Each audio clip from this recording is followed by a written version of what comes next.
kawan-kawan semua, saya sekarang lagi berada di Kota Mentok, Kabupaten Bangka Barat.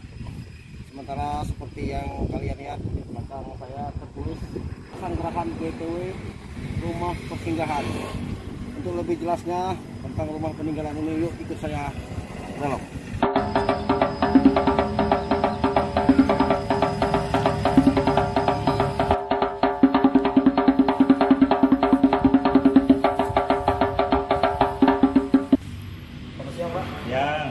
Kebetulan Pak, saya dari A1 Respect Channel. Nah, jadi kami datang ke sini tuh mau tahu tentang sejarah rumah persanggahan yang ada di Kota Mentok. Bisa Bapak ceritakan Pak? Oke, ini kebetulan kenapa bangunan ini menjadi mengandung nilai sejarah ya? Karena ini peringkatnya nasional loh bangunannya. Karena dia memiliki cerita adiluhung yang tinggi ya, nilai bangsa yang begitu tinggi. Jadi ini bisa dikatakan pusatnya pemerintahan darurat saat itu. Jadi hanya di 3 kota loh, Jakarta, Jogja, Bangka, itu pusat pemerintahan darurat Republik Indonesia. Karena apa? Bendera sangsakanya ada di sini, pemimpinnya ada di sini, kabinetnya ada di sini, juga lambang negara kita ada di sini, di gedung ini. Bisa Pak kita lihat-lihat ruangan-ruangan yang sini. Nah, kebetulan di sini ada foto referensi bahwa beliau itu melakukan perundingan ya. Jadi ada cerita penting yang belum pernah terbongkar, bahwa Bung Karno itu sebetulnya tidak pernah diasingkan di Bangka. Hanya Bung Hatta yang diasingkan di Bangka, Bung Karno diasingkan di Parapat. Kenapa Bung Karno nya ada di sini? Itu demi perundingan dan persidangan. Maksudnya begini, Indonesia itu harus berunding dengan Belanda, tapi bagi Indonesia kami harus bersidang. Jadi dipanggillah Bung Karno untuk bersidang. Selesai sidang, mereka baru berunding. Nah, yang kita harus pahami, semua foto referensi yang ada di sini seperti foto ini. Nah, ini bukan, jangan dianggap dia sebagai hanya bercakap-cakap ya, tapi mereka membicarakan hal penting, berunding sambil minum kopi. Ya, ini kebetulan meja makan yang dijadikan sebagai kompromi mereka untuk tuntutan bahan Rombroyan ya. Jadi mereka boleh berunding, namun pulihkan kembali para pemimpin ke Jogja. Jadi di sini mereka berunding, dan Bung Karno itu selalu menyelesaikan politiknya di meja makan ya, meja makan, meja kopi ya. Nah itu kelihatan semua dari foto-fotonya selama di Bangka. Banyak juga delegasi yang hadir di sini Pak ya. Ya, kebetulan delegasi yang hadir itu hanya 2 ya, delegasi BSO, federal dan delegasi RI. Jadi yang berseteru ini antara federal dan persatuan ya. Terus ini Pak, yang ini? Oh ini iya. di tempat ini ya? Nah, tidak tahu ya. Kebetulan bukan. Ini kita memperingati bahwa telah terjadi serah terima kekuasaan ke Hamengkubuwono terjadi di sini, bahwa ini dianggap pusat pemerintahan itu terbukti dengan apa? Kekuasaan pemerintahan saja diserahkan dari Mentok kan? Juga di belakang kita lihat, latar belakang ada bendera Komisi 3 Negara ya. PBB itu PBB ya? PBB Belanda Indonesia. Nah, ini timbulnya mereka datang ke Bangka ini ada perlakuan tidak manusiawi terhadap pimpinan di Menumping. Jadi mereka diterangkan, pintu kamarnya dibuka, di WC-nya dibuka agar mereka kedinginan, agar mereka mendapat bau busuknya WC. Itu harus terungkap ya untuk generasi penerus bahwa perlakuan tidak manusiawi di Menumping itu hingga munculnya Komisi 3 Negara. Nah itu harus tampil di Menumping. Kalau belum tampil berarti kita masih gagal. Terus masalah bangunan ini Pak, apa semenjak tahun berapa dibangun terus direnovasinya ada nggak? Nah, kebetulan kalau bangunan, sejarah bangunan ini dari abad 18 sudah ada. Jadi 1830-an itu berbentuk merupakan gedung langkrak ya, namun semi permanen. Namun dalam tahap perkembangan selanjutnya mereka membentuk sayap-sayapnya ya. Dan juga ada sejarah penting bahwa di gedung ini ada perjalanan sangsaka merah putih. Hanya di 3 kota perjalanannya. Jakarta saat dikibarkan, ibu kota Jakarta jatuh kan pindah ke Jogja kan. Kebetulan waktu pindah ke Jogja itu dibawa Pak Hussein Mutahar. Dipisah 2 itu sangsakanya merah putihnya. Jogja jatuh dibawa ke Bangka dengan salah jahit 2 cm itu ikon kita ke Bangka itu. Pak Sujono Hadiroto yang bawanya. Katanya di sini ada juga apa namanya itu ranjang Bung Karno dan lain-lainnya Pak. Mari ya, ke kamar.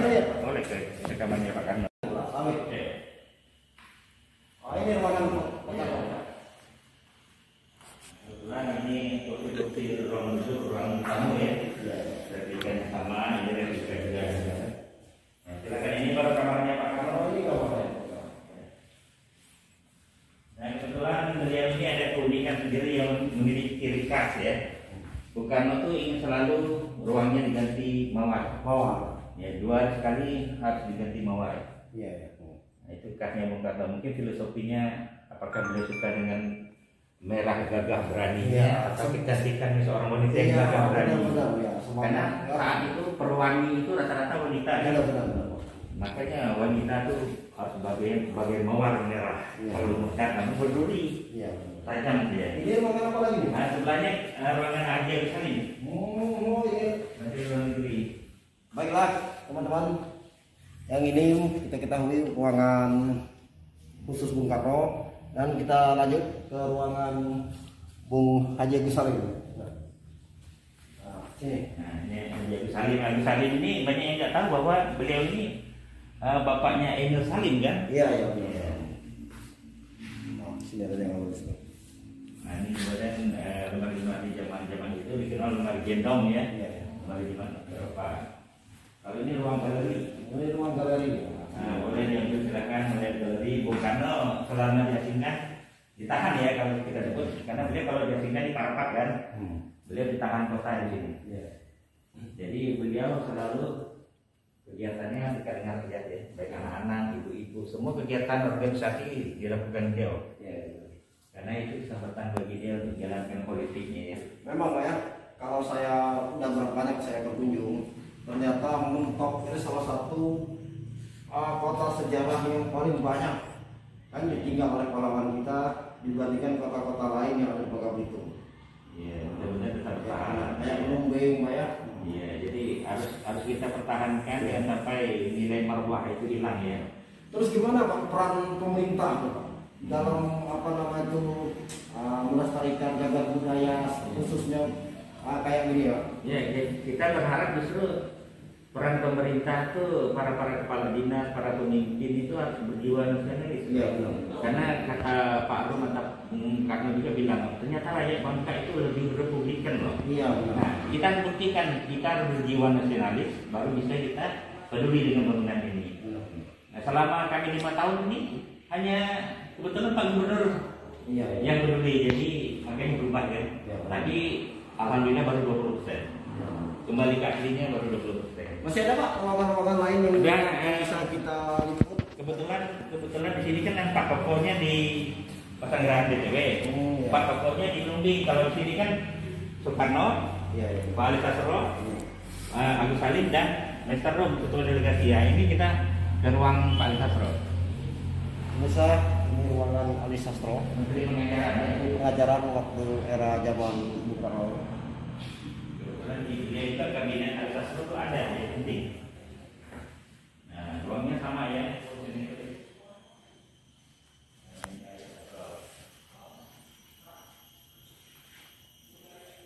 Ali Sastro. Ya, berdampingan dengan kamarnya Pak Rum, ketua delegasi RI. Terus di kamar Bung Rom. Jadi perjanjian Rum Royan nama Pak Rum dan Mr. Royan ya. Van Royan. Oke, nah ini ruang tamunya. Dan kebetulan ruang ini yang tembus ke ruang makan. Langsung terus ke ruang sini.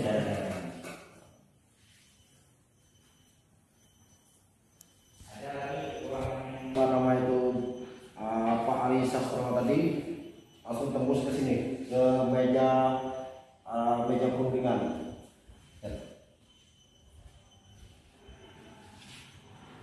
ada lagi satu ruangan nanti di depan, itu ruangan beliau kerinduan terhadap ibu.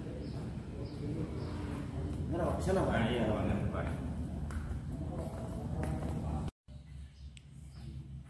Jadi posisi ayah digantikan. Nah, itu depan. Oh, depan. Nah, ini kebetulan posisi beliau tepat berada di sini ya. Itu lapangan. Iya. Nah, silakan Pak kamera. Masuk. Nah, ini posisi meja dan posisi foto ahli kita beliau mengirim ke Ibu Fatmawati. Di belakang foto itu ditulis itu Pak, ini adalah hormat pada waktu sehari di Mentok.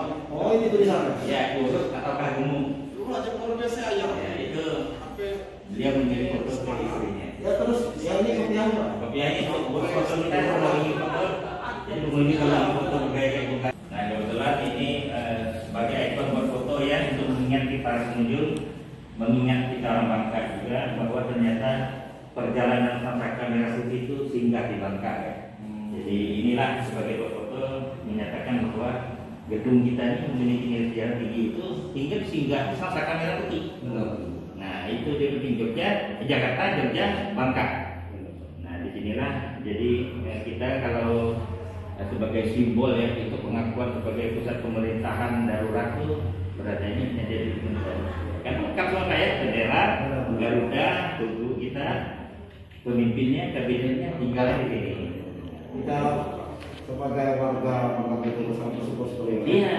Dan yang jangan lupa itu judul di Garuda itu kan Pan Bangka di Victory tadi. Oh iya. Itu dari Bangka datangnya kemana? Jadi dari pulau kecil ini kedaulatan kemerdekaan yaitu kemerdekaan itu dari Bangka. Jadi kita Bangka. Begitu ya perjuangan mereka tidak sia-sia. Malah Bung Karno bilang begini, waktu proklamasi pertama pengibaran Sasaka Merah Putih di Gedung Negara 1950, beliau bilang begini, tidak sia-sia perjuangan kami di Bangka. Ternyata berkibarnya Sasaka Merah Putih di Gedung Negara ini kembali dan insya Allah akan berkibar di tiap yang 2 Agustus. Nah, perjuangannya apa tadi dikenal?